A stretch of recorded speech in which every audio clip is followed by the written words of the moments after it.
दोस्तों, हमारे channel corona times में आपका स्वागत है।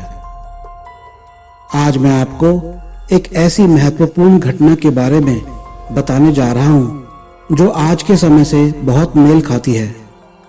आज दुनिया कोरोना वायरस से जूझ रही है। अप्रैल के महीने में अमेरिका ने भारत के सामने ये डिमांड रखी कि भारत मलेरिया की दवाई अमेरिका भेजे।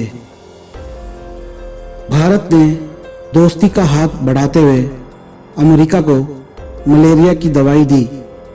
ऐसे ही एक समय था जब भारत को अमेरिका की बहुत जरूरत थी।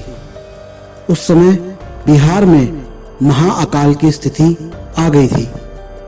तब अमेरिका ने भारत की किस तरह मदद करी, आइए हम आज के इस चैनल में देखते हैं और जानते हैं कि आजादी के बाद बिहार में कैसे महाअकाल आया। 1960 के दशक में भारत के पूर्वोत्तर क्षेत्र में मौसम अस्थिर था। 1964 में तो मानसून से खूब फसल हुई, पर 1965 में बारिश न होने से एकदम सूखा पड़ गया और अतिरिक्त खाद्य भंडार समाप्त हो गए।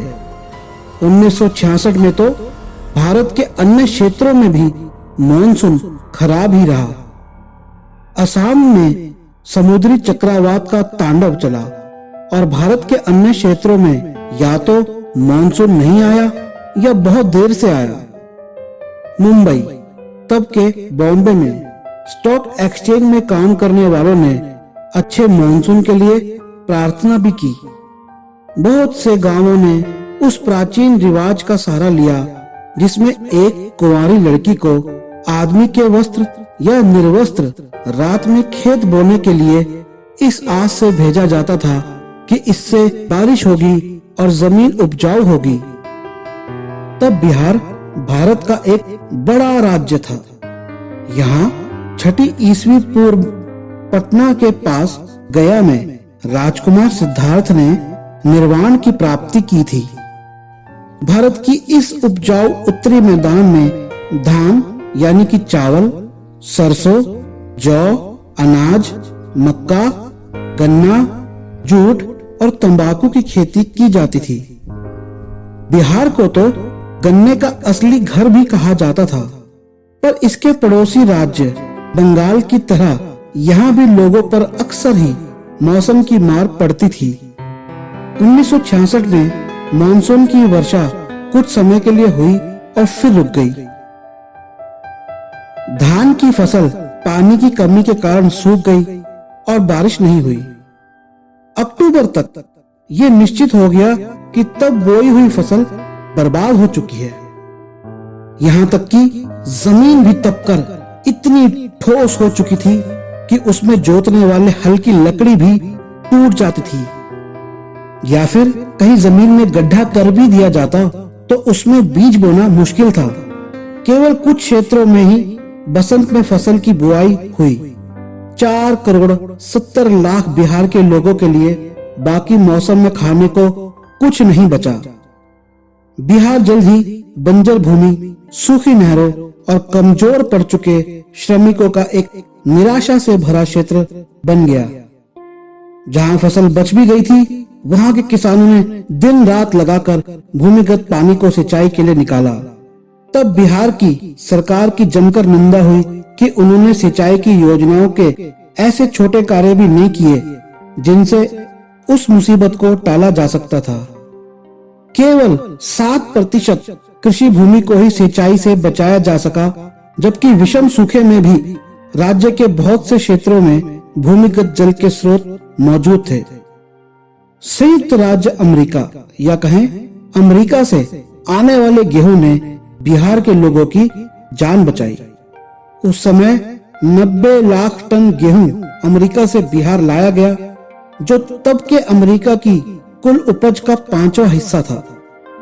कुल 600 समुद्री जहाजों से भरकर अनाज अमेरिका से भारत लाया गया और औसतन रोज 3 जहाज भारत पहुंचते थे। बिहार में राज्य सरकार की क्षमता पर संदेह फैल गया कि वह भोजन को न्यायपूर्वक वितरित करेगी या नहीं। बहुत से अफसर नाकाबिल और भ्रष्ट थे।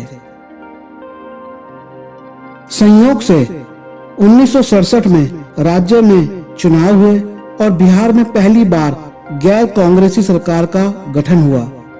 जन क्रांति दल की सरकार बनी और महामाया सिन्हा नए मुख्यमंत्री बने। नई सरकार ने अपनी दक्षता और ऊर्जा के साथ इस समस्या से निपटना शुरू किया। अंतर्राष्ट्रीय राहत कर्मियों की एक बड़ी फौज को बिहार भेजा गया, जिसमें सैकड़ों अमेरिका शांति दस्तों के कर्मी थे, जिन्होंने सूखे पड़े कुओं की खुदाई जल्दी की, पानी के पंपों की मरम्मत और नवीनीकरण का कार्य किया और नए पंप लगवाए। नई सरकार ने हर चौथे गांव में कम दामों पर राशन की दुकानें खोली। लोगों को भोजन के लिए आय मिलती रहे, इसके लिए सरकार ने उन्हें कई कामों में रोजगार दिया, जैसे सिंचाई के और पत्थर तोड़ने के काम। मार्च में बसंत वाली फसल थोड़ी खड़ी हुई, पर तब बिहार पर एक और विपदा आ गई। एकदम से ऐसी बारिश हो गई जिसकी आशा भी नहीं की थी, और उसने न केवल फसलों को बर्बाद ही कर दिया, बल्कि फायदेमंद आम की फसल भी बर्बाद कर दी। भारी मात्रा में विदेश से अनाज आता रहा। भोजन तो कम था ही और पानी की कमी भी होने लगी, पर कोई भी भूख से नहीं मरा। अकाल के साथ आने वाली महामारियां जैसे कि कॉलरा या स्मॉल पॉक्स या कहें कि चेचक तो बिहार में नहीं आई, और बिहार के लोगों ने सही प्रकार से भोजन को वितरित करने में अपनी दक्षता दिखाई। हालांकि भ्रष्टाचार और अन्याय के कई केस सामने आए, पर जब गर्मी की बारिश हुई तो उसने बिहार के 1967 के इस आपातकाल को खत्म कर दिया और मानव सभ्यता के इतिहास में अकाल से जंग का एक सुखद अध्याय लिख दिया। तो दोस्तों, ये थी हमारी पेशकश। आज आपको पता चला होगा कि बिहार में आजादी के बाद किस तरह से ये महाकाल आया और किस तरह से अमेरिका ने भारत की मदद करी। दोस्तों, आज भी हम एक विषम परिस्थिति में हैं। आज भारत में कोरोना फैला हुआ है। इस महामारी के बीच भोजन की व्यवस्था करना और इस महामारी के बीच दूसरे राष्ट्रों की मदद करना भी भारत का कर्तव्य है। आज ये वैश्विक महामारी फैली हुई है, और जैसे बिहार में उस समय महाकाल की स्थिति, वैसी स्थिति आज भी किसी भी देश के किसी भी क्षेत्र में हो सकती है। इस बात को ध्यान रखते हुए, और साथ ही इस बात को ध्यान रखते हुए भी कि इस समय भ्रष्टाचार या फिर अन्याय के लिए कोई भी स्थान नहीं है। यदि कर्मचारी भ्रष्ट होंगे तो सीधा लोगों की मौतें होंगी। इसलिए इस बात को सुनने वाले, चाहे आप आम आदमी हैं, चाहे कर्मचारी हैं, चाहे आप सरकार में बैठे हैं, यह आपकी जिम्मेवारी है कि आप इतिहास को ध्यान में रखते हुए कार्य करें, और साथ ही सरकार की जिम्मेवारी है कि लोगों को कुछ आय का जरिया भी दे। तो दोस्तों, आशा है कि आपको ये पसंद आया होगा। हमारे चैनल को सब्सक्राइब करें, इसमें बहुत ही ज्ञानवर्धक बातें हैं। हमने इससे पहले आपको बताया भारत के अंदर ब्रिटिश साम्राज्य और मुगल साम्राज्य में आए महाअकाल के बारे में। हमने आपको बताया लिस्बन के भूकंप के बारे में। साथ ही हमने आपको कॉलरा और स्पेनिश फ्लू की जानकारी भी अलग अलग वीडियो में दी। दोस्तों, बड़ी मेहनत से ये वीडियो तैयार किए जाते हैं। रिसर्च का काम है, उसमें भी समय लगता है, इसलिए इनकी महत्वता को देखते हुए आप इन्हें ज़्यादा से ज़्यादा लोगों तक शेयर करें और हमारे चैनल को सब्सक्राइब करने के लिए कहें। मैं निखिल सबलानिया, नई दिल्ली से। धन्यवाद।